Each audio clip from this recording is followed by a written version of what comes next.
Alright, you're just gonna have to ignore the fact that I am ready for bed because Goodreads Choice Awards are out, so we're reacting to these. Let's see what's not. I do not think I'm going to have read any of these books. Thriller or horror, whatever one I've read the most of is what we're reading this year. And I really think it's going to be neither of them. Okay, mystery thriller first. Alright, mystery thriller. I have read one book out of all of these. And I have recognized the cover of like two other ones. I don't think we're doing mystery thriller. Let's go to horror. I have a minimal shot of reading some of these. Oh, The Black Sheep. I have not read this, but I want to because I like the cover. So that's pretty.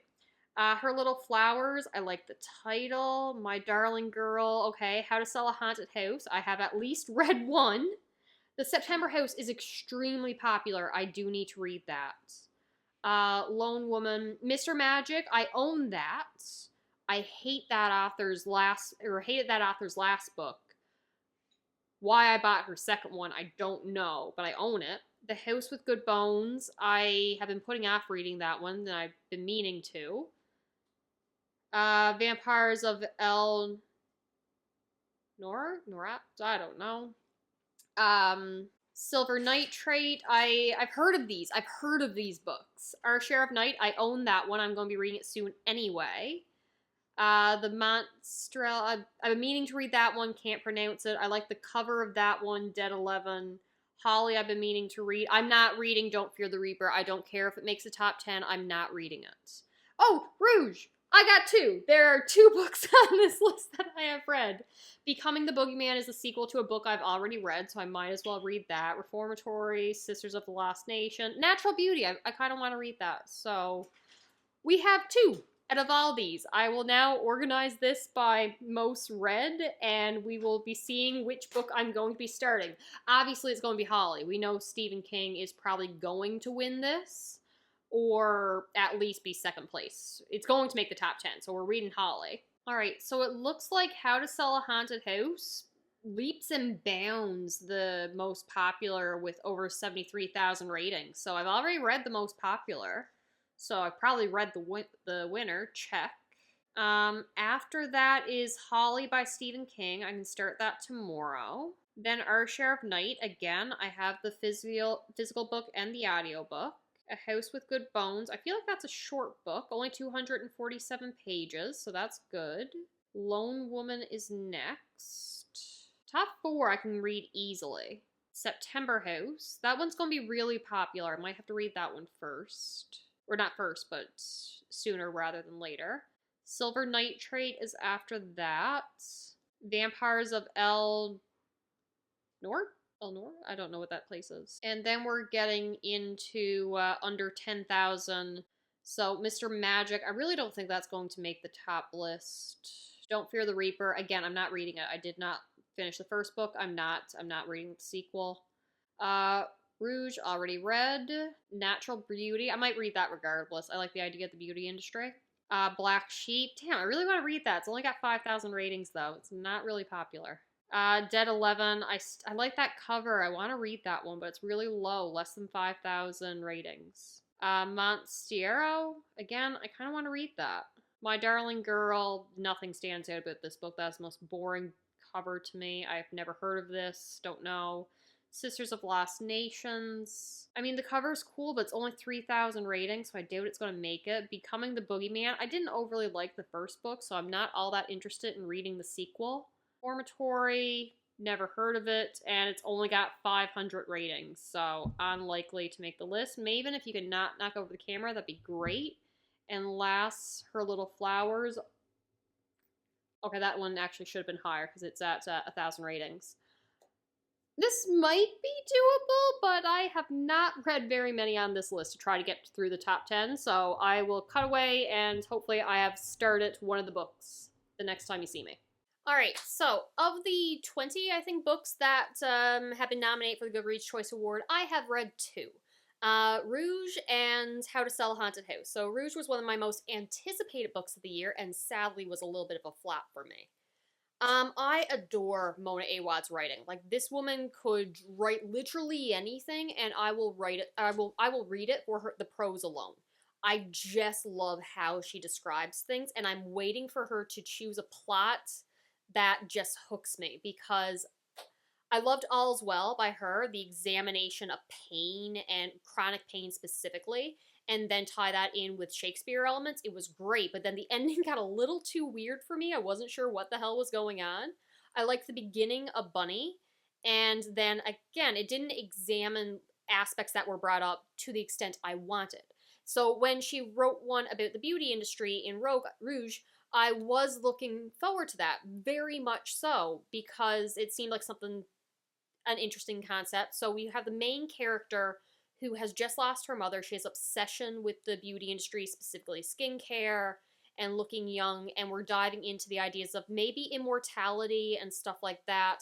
Westernized beauty standards, like, it all had great themes. My issue was that the narrative was not driven forward by actions the protagonist was making. It wasn't like she made a choice which caused the plot to go this way. The plot was happening to her, and she was along for the ride. So it didn't have the driving narrative structure I'm looking for. And that's pretty much all I have to say about that one. Disappointment for me, but beautiful, beautiful writing. I love Monet Awad's writing so much. Then you had How to Sell a Haunted House, and I was really surprised by this one. This author's been a little bit more hit or miss for me.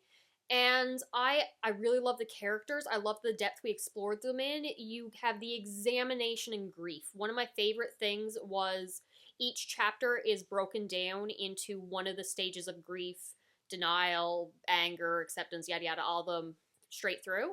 I wish the plot leaned a little bit more into examining those emotions. You have a brother and sister who have just tragically lost both their parents in an accident. There's selling their family home, which is completely infested with creepy dolls. There is a backstory to these dolls. And if this had dove more into where the dolls came from, the mother's past, rather than spending as much time as we did with the siblings' past and some events that happened to them in the present, this would be perfect for me. I just need a little bit more lore on the dolls and the mother specifically, but it was a really good book. I can see this one winning, especially given how popular it is.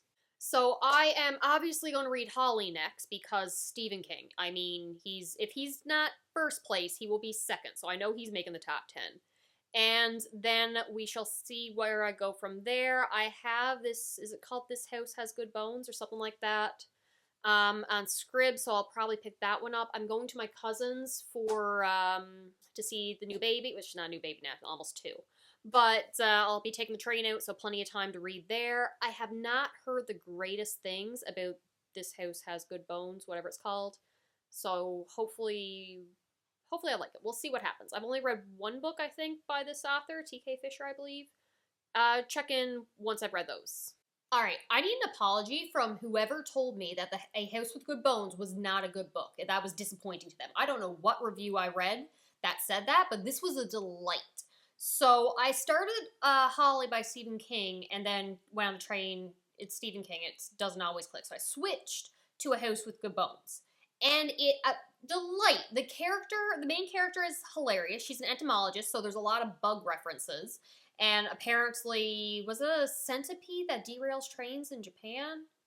Fact check that one later. So I love her. I love her so much. The book is a little bit too conversational for my personal preference, like breaking the fourth wall, talking to the reader. Almost like I'm reading her journal or she's telling me a exaggerated story. So yeah, narrative plot-wise, writing, not my preference, but still very entertaining. I love her relationship with her mother. She was going on a dig, but then some human bones showed up, so I was like, oh, they gotta figure that out, so I'm on hold, but I already put my apartment up for subleasing, so let me just go to my mother's house. I'll stay there until this political mess is cleaned up and they figure out what to do with those bones, and then I can get back to my bugs. So she's staying at her childhood home, but something weird is going on. And, how she's trying to figure out why her mother is acting strange Is it Alzheimer's, dementia? Is it something else going on? Weird things happening in the house. I won't say which. If you know my vibe, when it goes crazy left turn all of a sudden, oh my goodness. Yeah, we get that, and I love it. There's vultures everywhere along this house. It's creepy out. I really want to tell you nothing about it. It's a slow burn, but it's worth it. I love this book. I think if I don't get any more read really to beat this will be my vote for the nominees in the opening rounds. Hopefully I find something better continuing on, but I love this book.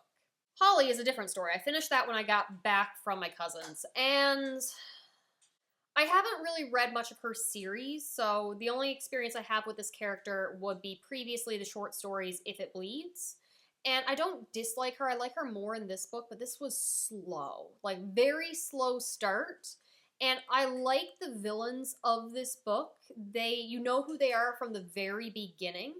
You know what they're doing, and you're seeing Holly, like, as a detective, circling around them, getting closer and closer. So I like that element. By the halfway point, I was invested. I was having a fun time. But, like, you could have went mad scientist vibe. You could have made this gruesome, but it felt more almost cozy horror. My biggest complaint about this book is if you took out all the references to COVID and wearing masks and what vaccine someone had, like, conversations start with, "Hi, I'm double vaccinated. Are you? I had this version of the vaccine." If you took out all those references, the book probably would have been 100 pages shorter. Like, the sheer amount of COVID references was exhausting, actually exhausting. And then they brought up murder hornets, and I'm just like, oh my god, the flashbacks to that time. I don't want to remember this time of the world. But that's personal preference there. I just did not like all those references. What else? Very repetitive writing, because she's like, we know something has happened, and then the detective Holly here figures out something has happened. She's not really a detective, she's a private investigator looking into something. Anywho, she's searching for a missing persons hired by the mother of said missing person, and the dynamic between the missing daughter and the mother who hired Holly is interesting. I wish that was explored a lot more, because they have a dysfunctional dynamic. There's a lot about, like, she inherits a bunch of money at one point. I'm like, why was that even there? Why are we focusing on that? I guess to go into Holly's own dysfunctional relationship with her mother. I didn't really enjoy the writing of this one. And the story, again, it picked up by the halfway point. It was very cozy horror, but not my vibe. Was not a very fun read either. And, like, the writing of some elderly characters, like, it felt like it was fresh out of the 80s. Like, the dialogue of some of these characters, just between racism and sexism, and flat out, like, COVID deniers and idiots and racist idiot COVID deniers. It was a read. It was a read. This one was not for me. I know it will do well because Stephen King, but yeah, this is not one that I enjoyed. All right, so I have finished Monstrilio, and despite my low rating of it, I am happy I read this book. The beginning, easy 5 stars. Then the halfway point happens, and I wish it just ended more or less there, because the rest of the book dropped it down to like a 2.5. But overall, interesting. It starts off just wallowing in grief. A mother has lost her child. Her son has died after struggling with a terminal illness. He was born with one lung, and they didn't suspect he would live as long as he did. And of course, her and her husband are both grieving, and she decides she wants to keep a piece of him with her. Does she take a lock of hair, a baby tooth, something like that? No. This woman cuts open her son and removes a small piece of lung and puts it in a jar and keeps it with her. Her husband is not okay with this, and she ends up going to her mother's house, and he stays in the family home for a time. And then she hears a story about about a woman who fed a part of a heart and it grew into a man. And so the mother's just like, what's the worst that could happen? And then feeds the lung, which it then grows into this monster looking thing. I'm picturing the thing from Alien, but that apparently is not what he looks like. And it goes from there. Now, originally, I was really liking it because I was really getting the vibe of almost like you're wallowing in grief, and I'm feeling like this monster represents like grief itself and how it's hurting her, the ones around her, and she's eventually going to have to move on from that. And then we switch point of views, and it's to her childhood crush, and she's staying at her apartment for a time, and you're like getting an outsider's look at what grief is. She hasn't showered, she's not cleaning up, and stuff like that. So those two perspectives I was very happy with. But then apparently this was not the metaphor we were going for, as it doesn't appear to be that Monstrilio was the representation of grief as things start to take a turn. This is not a horror book examining grief. This is literary fiction very much focused in grief, but going from that as well into something different with monstery horror elements, but it is like literary fiction. Another big complaint of mine is there are 4 points of views in this book, and they all sound the same. I didn't even realize when we switched from the first perspective into the second one, and then I'm like, oh, we've changed perspectives. And then when the third one changed, I'm like, well, the only reason I knew is because we were no longer following a woman, we're following a guy. So I'm just like, all right, we switched perspectives again. I like the concept. I did not like the execution of the second half, but I see why so many people love this one. I really, really want to go on to go into our share of night here, because monster of a book that I'm like, how am I supposed to get through all of this? But this just came in. Buddy Stories. It's Chainsaw Man.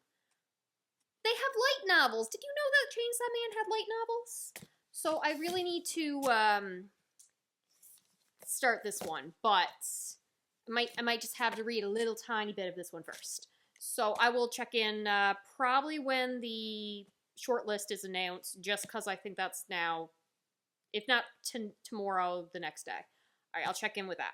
All right, so I may have checked the short list for Goodreads Choice Awards at work. Sorry, didn't mean to, but yeah, here they are.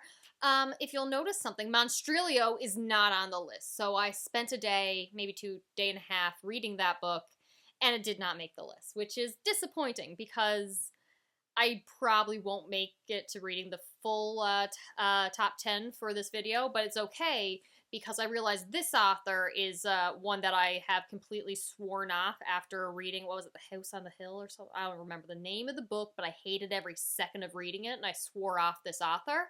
So I'm not reading that one anyway.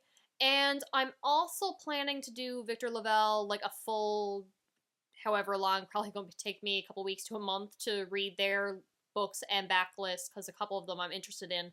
So if I don't get to The Lone Woman, I won't be too disappointed because I will be getting to it eventually. So really, that just leaves me with these books here to completely finish off.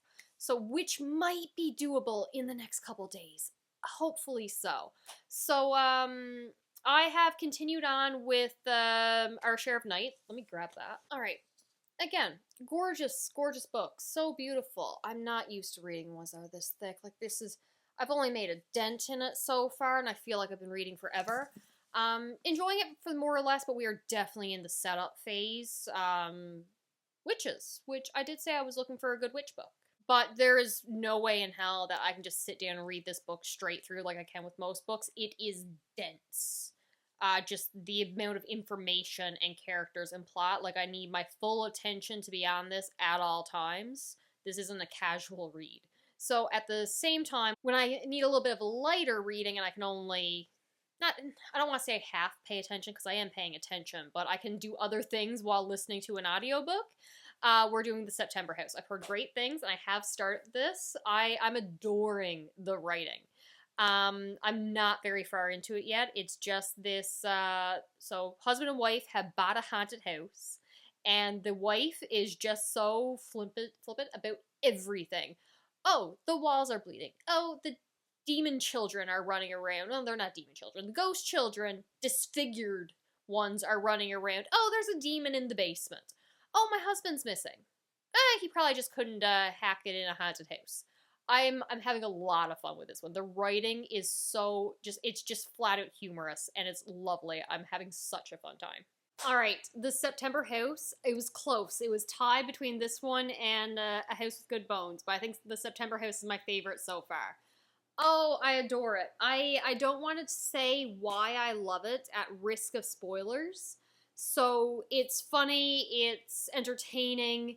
My only criticism is the daughter is so antagonistic, like she's so angry.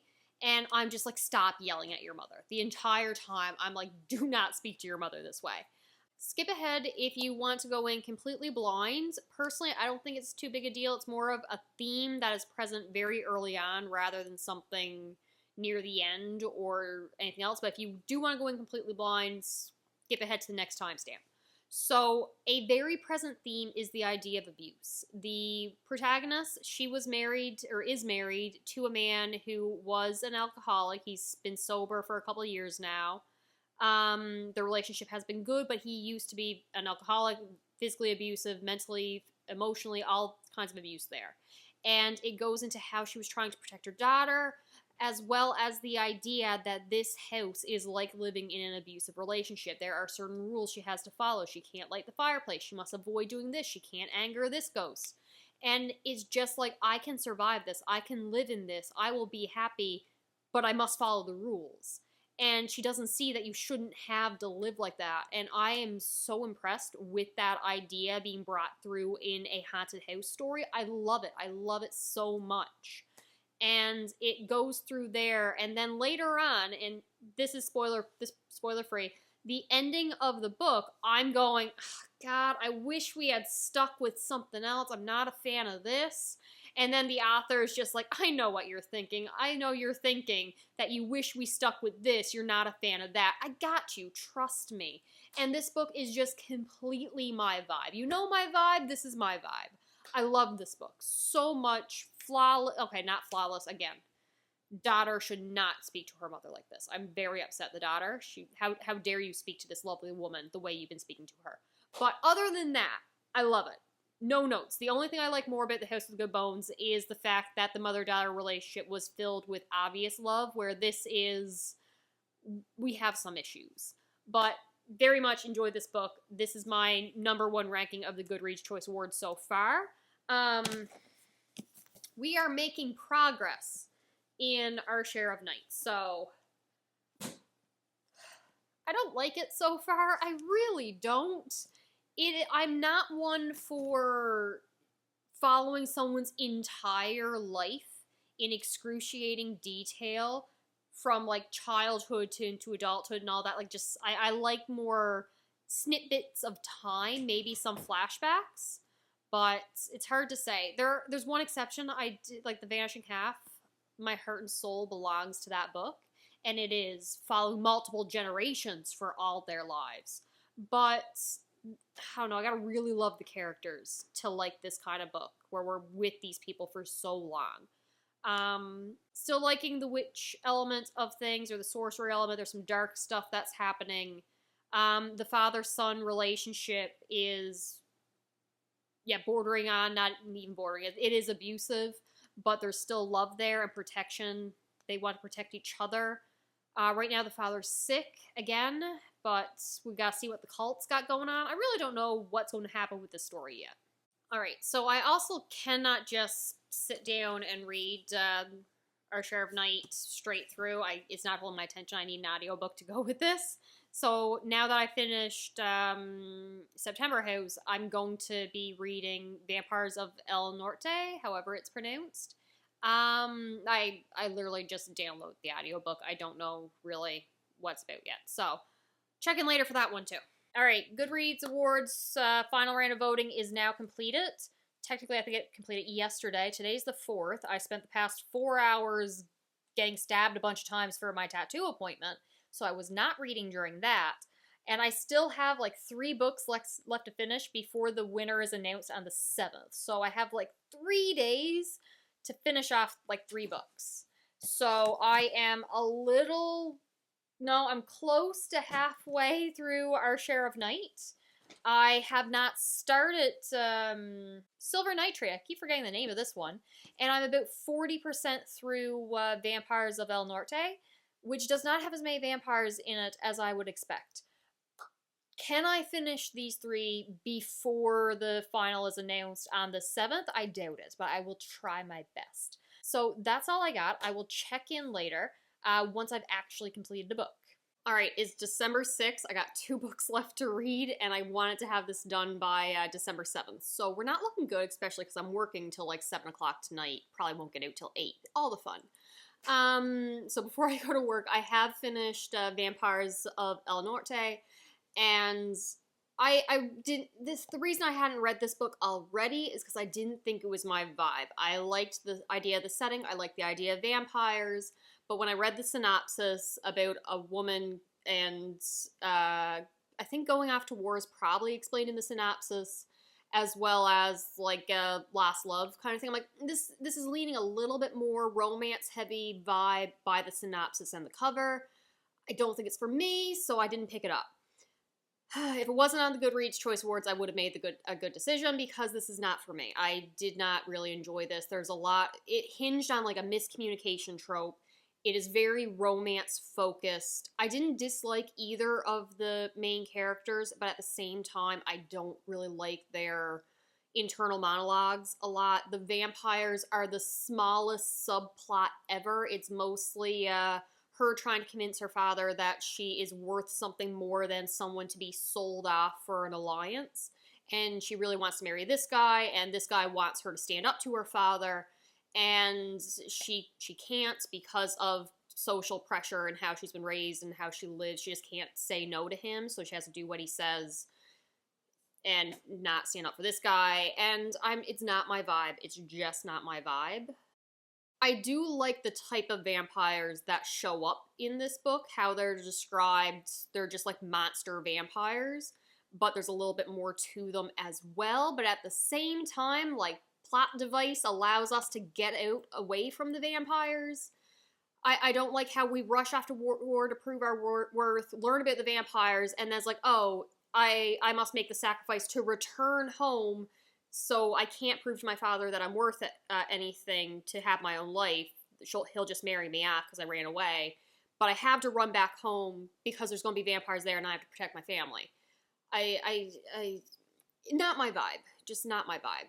On the bright side, I have finally started Silver Nitrate, and it's going very well. I'm enjoying this one. Not really far enough into it to really say what it's about. We have a woman who is in the film industry as a sound designer. She's met a old horror movie producer or director, something like that, and he's telling her about this occult person who made films, and they were filmed on Silver Nitrate and something about the supernatural. I'm hoping that we're going to go more into the supernatural. I do love a good actual horror supernatural kind of twist, not is it not supernatural.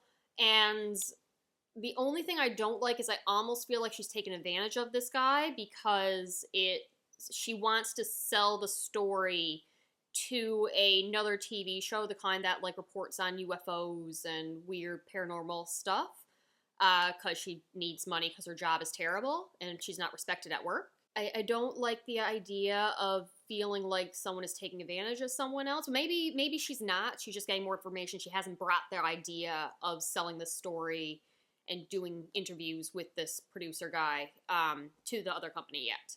We shall see how it goes. All right, I have finished Silver Nitrate. That just leaves one more book to go for my goal of finishing this. Overall, happy, but I was so excited for this one, so I'm a little disappointed.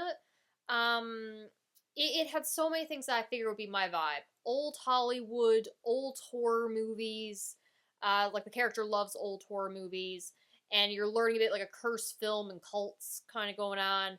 I was so excited. I was really, really looking forward to this one, but it just didn't live up to my expectations, I think. So the main character works as a sound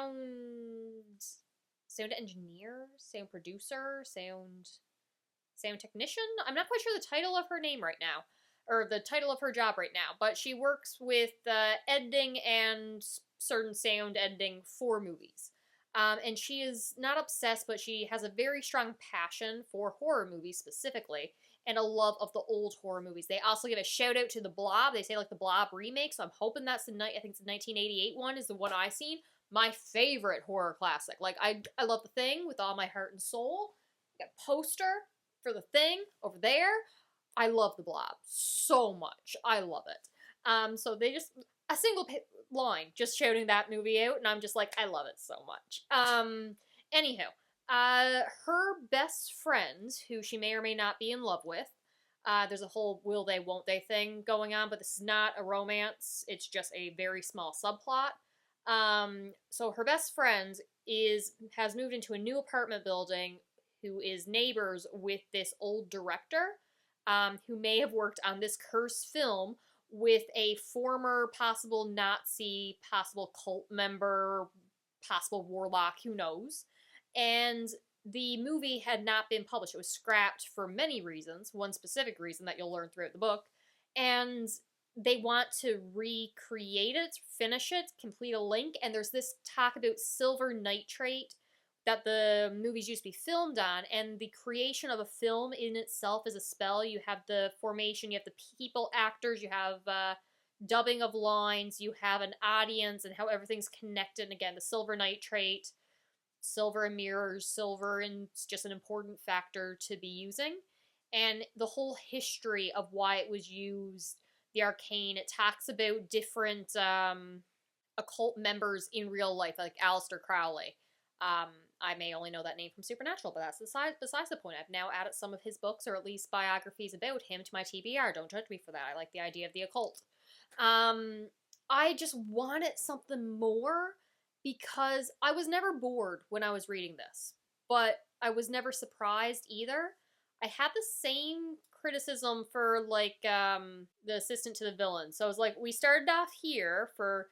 And again, pacing and structure of a story, rising action, climax, falling action, dip, conclusion, kind of pacing and excitement and all that you get from the stories. We start here.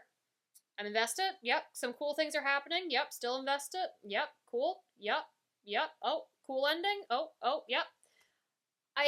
There were no lows. I was never bored, but there were also never any highs. So I just wish there was something to excite me about the story. Because the character work was great. The atmosphere was great.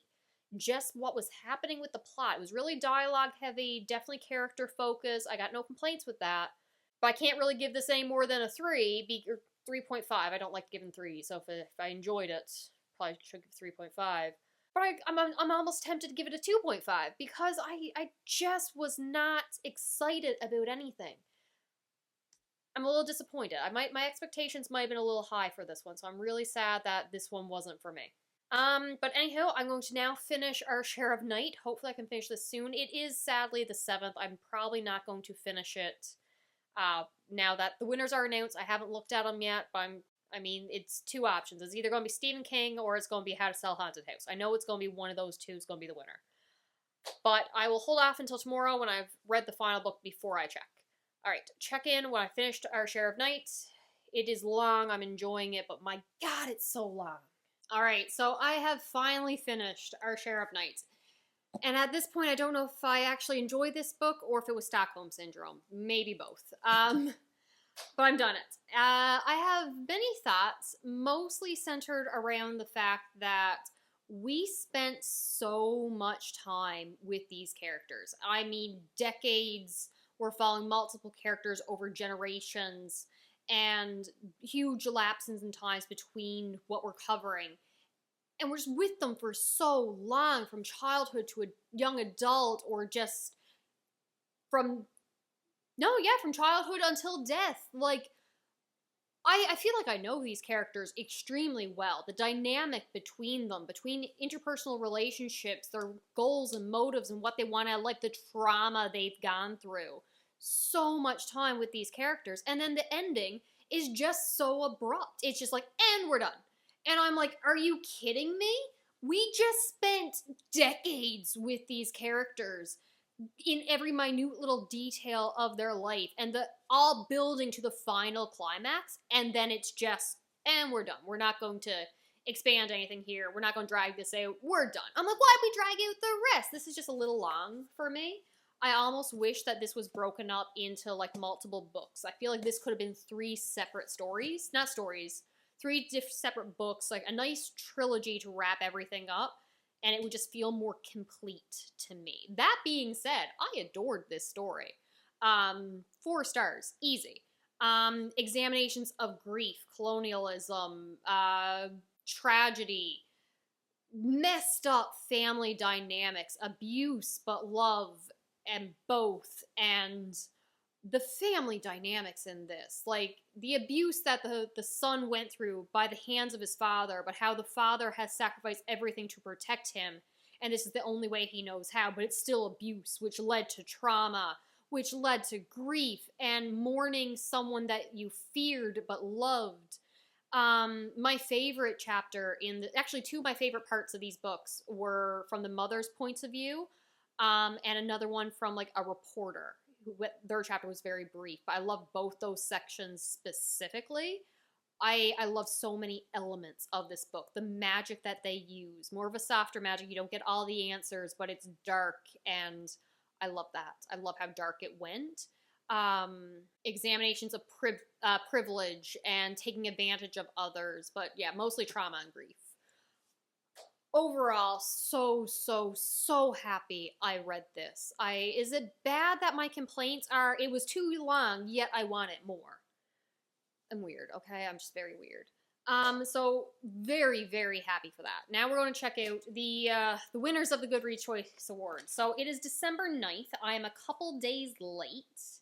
All right, and the winner for horror is, of course, Stephen King. I really thought Grady Hendrix was going to get it because the number of people who voted, but Stephen King, name recognition, I'm not actually surprised.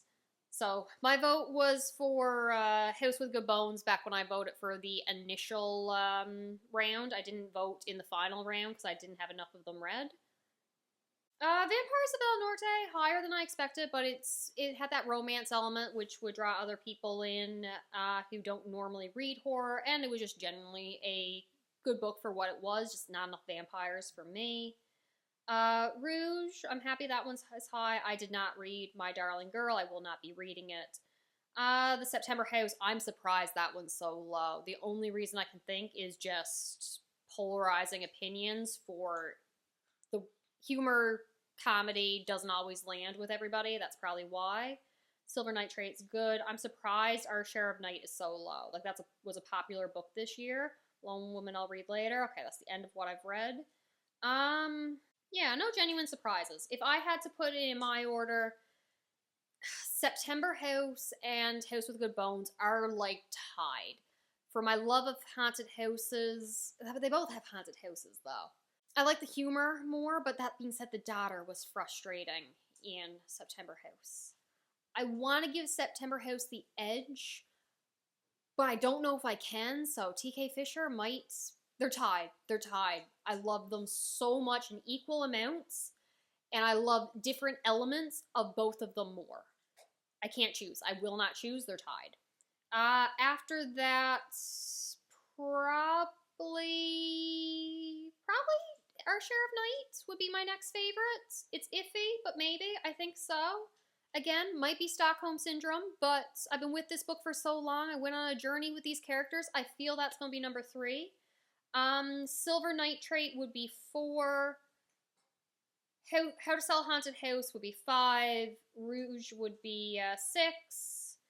Then Stephen King's Holly and Vampires of El Norte is going to be last, just because it wasn't horror. It was romance. That was romance forward, Western war second, and then horror small subplot behind all that.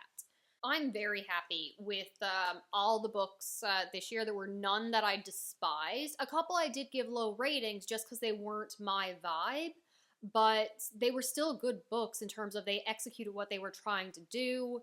I'm happy I read them. I love the overwhelming exploration of grief in the majority of these books. That was a present theme throughout the entire Goodreads Choice Awards for the most part. I'm very happy with these year's picks and these nominees. Maybe that's why Stephen King won, because everyone else was just so good it split the vote everywhere. But that's all I got. If you stuck around this long, happy that you made it. All right, I will talk to you later. Bye.